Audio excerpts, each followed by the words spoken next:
흔히 영화를 보면 늘 이런 장면이 나오죠. 수만 명이 함성을 지르며 한꺼번에 왁 하고 달려들고 방패와 방패가 쿵 부딪히고 그 상태로 몇 시간이고 서로를 밀어붙입니다. 참 웅장하죠? 가슴이 막 뜨거워지잖아요? 근데 이거 잘 생각해보면 뭔가 좀 이상하지 않나요? 사람 몸이라는 게 무거운 방패 들고 갑옷 입고 칼까지 휘두르면서 몇 시간을 버틸 수 있는 게 아니거든요. 아주 쉽게 생각해서 완전군장하고 달리기 하면 단 1, 2분 만에 숨이 턱까지 차오르고 사지가 떨리기 마련이죠. 더군다나 목숨이 왔다 갔다 하는 전장에서 나 지금 너무 힘들다, 좀 쉬었다 싸워야지 하면서 땡땡이를 칠 수도 없는 노릇. 그런데 실제 역사 기록을 보면 로마군의 전투는 아침부터 늦은 오후까지 이어진 경우가 태반이었어요. 뿌연 먼지와 피비린내, 푹푹 빠지는 여름철의 살인적인 열기 속에서 수천 수만 명이 뒤엉켜 몇 시간씩 싸웠다는 뜻이죠. 그럼 대체 어떻게 싸운 걸까요? 로마 병사들에게는 무슨 슈퍼파워라도 있었던 건지, 아니면 영화에서처럼 악으로, 깡으로 죽을 때까지 이악 물고 버티면 어찌저찌 버텨졌던 걸까요? 답은 정반대. 로마군이 전 지중해를 씹어먹을 정도로 강했던 진짜 이유는 병사 한 명이 오래 싸워서가 아니라 한 명에게 절대 오래 싸우게 하지 않았기 때문이었죠. 지금 누구를 투입하고 언제 물러나게 하며 또 언제 숨을 돌린 뒤 다시 집어넣을 것인가? 이걸 전장 한가운데서 끊임없이 계산하고 실행했던 미친 교대 시스템의 군대였죠. 오늘은 영화 속 화려한 돌격 뒤에 가려져 있던 로마군의 진짜 모습, 지중해를 제패한 병력 교대와 체력 운용의 비밀을 한번 파헤쳐보죠. 기원전 2세기, 로마가 지중해를 막 제패하기 시작하던 공화정 시절로 가보죠. 이 당시 병사들은 쇠사슬을 일일이 엮어 만든 무거운 사슬갑옷, 로리카 하마타를 입었습니다. 여기에 몸 전체를 가리는 대형 목재방패 스쿠툼, 머리를 보호하는 청동투구, 짧은 검 글라디우스와 필름, 전부 합치면 기본 20kg이 훌쩍 넘었죠. 생각해보세요. 이 무게를 온몸에 짊어지고 전력으로 칼을 휘두르고 막아낸다? 근데 그렇게 몇 시간을 이어간다? 이건 설명도 필요 없죠. 많이 잡아도 수십 분이 아마도 한계일 겁니다. 그러니까 상식적으로도 그렇고 이 상태로 몇 시간을 내리버틴다는 건 물리적으로도 불가능하다는 겁니다. 하지만 바로 이 모순을 풀어내야만 영화가 가려버린 고대 전장의 진짜 실체가 비로소 보이기 시작합니다. 우선 그럼 다른 고대 군대들이 어떻게 싸웠는지 한번 알아보죠. 대부분의 고대 군대는 하나의 거대한 덩어리로 뭉쳐서 돌격했어요.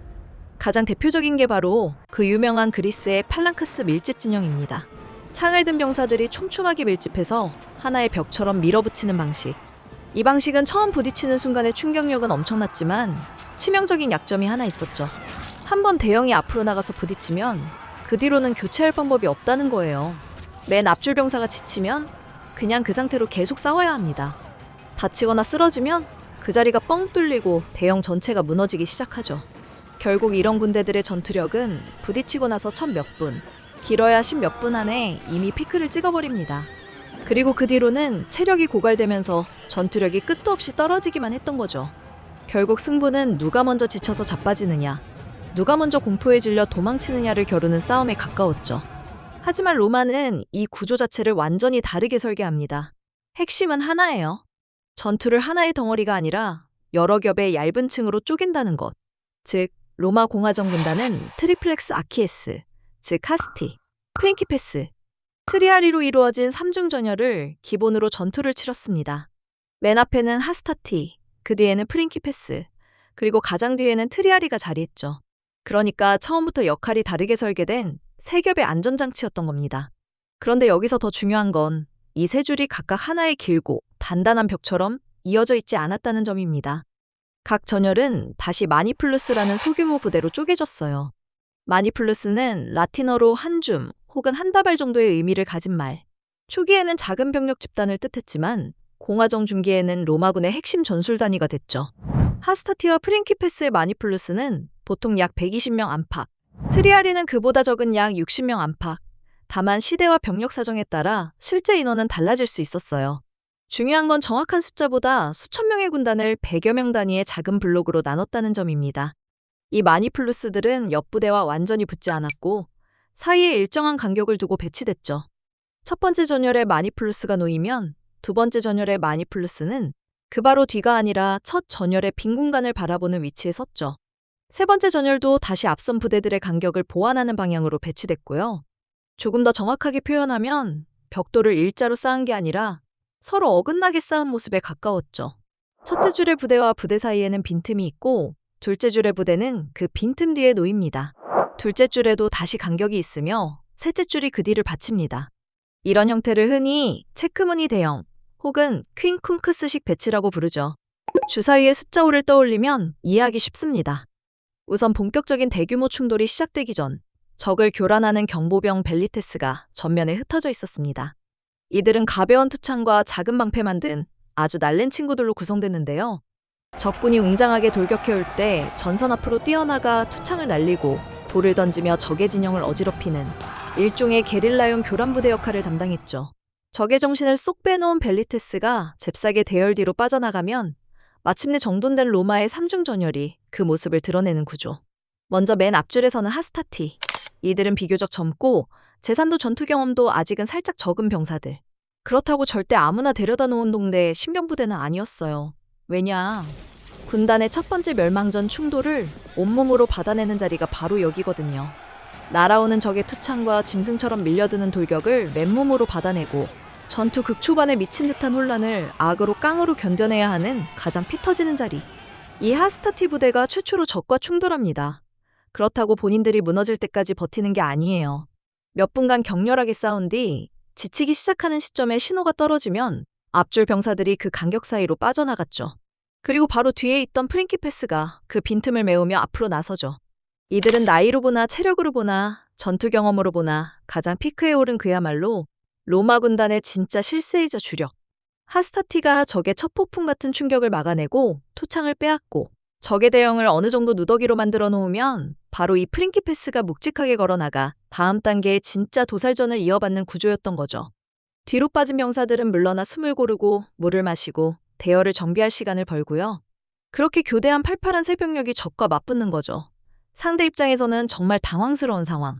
첫 번째 전열을 밀어냈다고 생각했는데 그 뒤에서 더 경험 많고 아직 체력이 남아있는 병사들이 나타나는 셈이죠. 자기들은 이미 지쳐가는데 로마 쪽에서는 계속 새로운, 지치지 않은 병사들이 밀려나오거든요. 마치 파도가 계속 밀려오는 걸 막아내는 느낌이었을 겁니다. 근데 이게 말이 쉽지? 도대체 어떻게 이 미친 듯이 복잡한 전장 한복판에서 그 수많은 병력의 교대를 통제했을까요? 한번 상상해보세요. 전투가 딱 터지면 전선은 흙먼지로 피어올라 앞도 잘 안 보이고 사방에서는 쾅! 쾅! 방패와 검이 부딪히는 굉음과 비명소리가 울려 퍼집니다. 병사들은 적과 불과 몇십 센티미터 거리에서 목숨을 걸고 칼질을 하고 있죠. 만약 이런 지옥 같은 상황에서 병사 개개인이 나 이제 좀 힘들고 지쳤는데? 슬슬 뒤로 빠져야겠다 하면서 제멋대로 움직였다? 그 순간 전열은 쩍 벌어지고 로마군은 그 자리에서 전멸했을 겁니다. 그래서 로마군에는 무쌍 찍는 병사보다 훨씬 더 중요한 사람이 존재했어요. 바로 전선의 지휘자, 백부장 센투리온이었죠. 백부장은 단순히 병사 100명을 이끄는 계급 높은 장교가 아니었습니다. 전열이 와르르 무너지지 않도록 현장에서 병사들의 숨소리 하나, 어깨에 떨림 하나까지 관리하며 밀 때 밀고 빠질 때 빠지게 만드는 인간 컨트롤러였죠. 그는 현장에서 가장 먼저 병사들의 신체 변화를 감지했어요. 아, 저 녀석 숨소리가 너무 거칠어졌다. 저쪽 부대가 흥분해서 지나치게 앞으로 튀어나갔는데 저 구역 방패벽 틈새가 조금씩 벌어지고 있네. 심지어 적군이 어느 지점을 이 악물고 집중 타격하는지까지 매서운 눈초리로 끊임없이 살폈죠. 상황이 위험해지면 군기와 나팔 신호를 바탕으로 자신의 부대를 움직였고 짧은 명령과 직접적인 통제로 전열을 다시 맞춰 나갔습니다. 지친 병사들을 무질서하게 흩어지게 하는 것이 아니라 질서를 유지한 채 뒤로 재정비시키고 뒤에서 대기하던 병력은 빈 공간을 메우도록 지휘했던 것이죠. 그 기계를 움직이는 톱니바퀴가 바로 백부장이었던 거죠. 병사들이 싸우는 동안에도 백부장은 계속 전열을 잃고 병력을 조정하고 무너지려는 대형을 붙잡았습니다. 그래서 로마군은 병사 한 명의 유난스러운 영웅적 용맹보다 백부장 한 명의 냉철하고 침착한 판단을 훨씬 더 높게 평가했어요. 그 모든 결정이 전장의 승패를 좌우했으니까요. 그리고 맨 뒤에 있던 최고참 트리아리. 사실 이 양반들은 진짜 베테랑들이라 평소엔 거의 싸우지도 않아요. 심지어 전투 중에 뒤에서 무릎을 꿇고 편하게 앉아서 대기 모드로 체력을 온전히 보존하는 거죠. 만약 앞에 두 줄 하스타티와 프린키페스가 밀려서 이 트리아린 양반들이 자리에서 일어난다? 그건 정말 부대가 전멸 직전이라는 뜻. 그래서 로마에는 일이 트리아리까지 갔다라는 속담까지 있어요. 아, 이제 진짜 끝장이다, 막장이다 할 때 쓰는 관용구였죠. 근데 또 역설적으로 대부분의 전투는 이 아저씨들이 일어서기도 전에 앞에 두 줄이 번갈아 싸우는 것만으로 끝나버렸다는 거죠. 그래서 로마군은 한 번의 거대한 충돌에 모든 전투력을 쏟지 않았습니다. 첫 번째 충돌에는 하스타티, 전투가 길어지면 프린키페스, 정말 위험한 순간에는 트리아리, 군단 전체의 힘을 시간에 따라 나눠 사용한 겁니다. 이 구조가 제대로 작동하면 적은 이상한 경험을 하게 되죠. 처음에는 젊은 패기 있는 하스타티를 상대합니다. 힘겹게 이들을 밀어내면 이제 끝났다고 생각하겠죠. 그런데 그 뒤에서 더 안정된 프린키페스가 나옵니다. 다시 싸워 이들을 밀어붙여도 아직 가장 경험 많은 베테랑 트리아리가 남아있었죠. 이걸 다르게 표현하면 이렇습니다.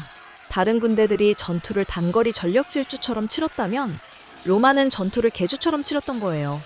한 명이 처음부터 끝까지 전력으로 달리는 게 아니라 여러 명이 구간을 나눠서 돌아가며 전력으로 달리는 방식.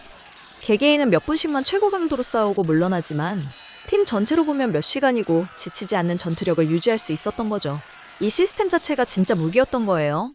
자, 그런데 이 지옥의 교대 시스템이 완벽하게 돌아가려면 병력 배치만 잘한다고 되는 게 아니었습니다.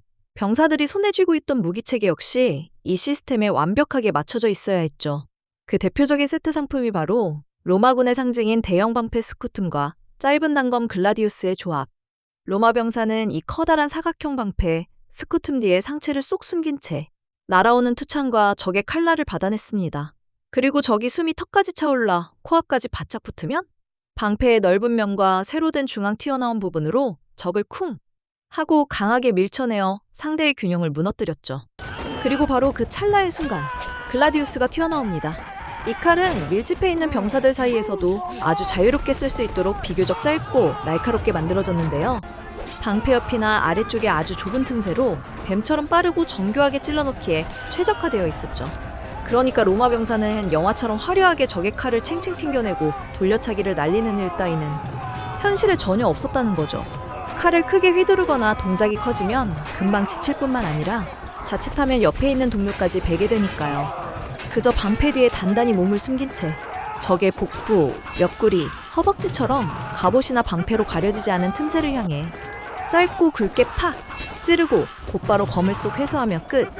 그저 찌르고 맞고 빠지고 또 찌르고 맞고 빠지고 최소한의 에너지로 최대의 효율을 내는 규격화된 살인 동작만을 반복했던 거죠.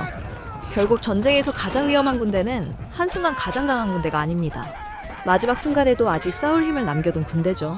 우리가 로마군을 떠올리면 붉은 망토와 독수리 군기, 거대한 방패벽과 일제 돌격부터 생각합니다. 하지만 로마군을 실제로 제국의 군대로 만든 건 웅장한 돌격이 아니었습니다. 지친 병력이 뒤로 물러나고 아직 힘이 남은 병력이 앞으로 이동하는 순간 흐트러진 전열이 군기 아래 다시 모이고 마지막 예비대가 결정적인 순간까지 기다리는 과정. 그 단순하고 반복적인 체력 관리가 전투를 몇 시간 동안 이어가게 했고 군단을 쉽게 무너지지 않는 조직으로 만들었던 거죠. 개인의 용맹을 믿은 게 아니라 용맹한 개인조차 언젠가는 지친다는 사실을 인정한 군대였죠. 그리고 바로 그 냉정한 현실인식 위에 교대와 예비대, 재정렬과 지휘체계를 세웠습니다. 그것이 로마군이 전쟁터에서 보여준 진짜 실용주의였고 수많은 적들에게 끝없이 새로운 병사가 나타나는 것처럼 보이게 만든 비밀이었습니다.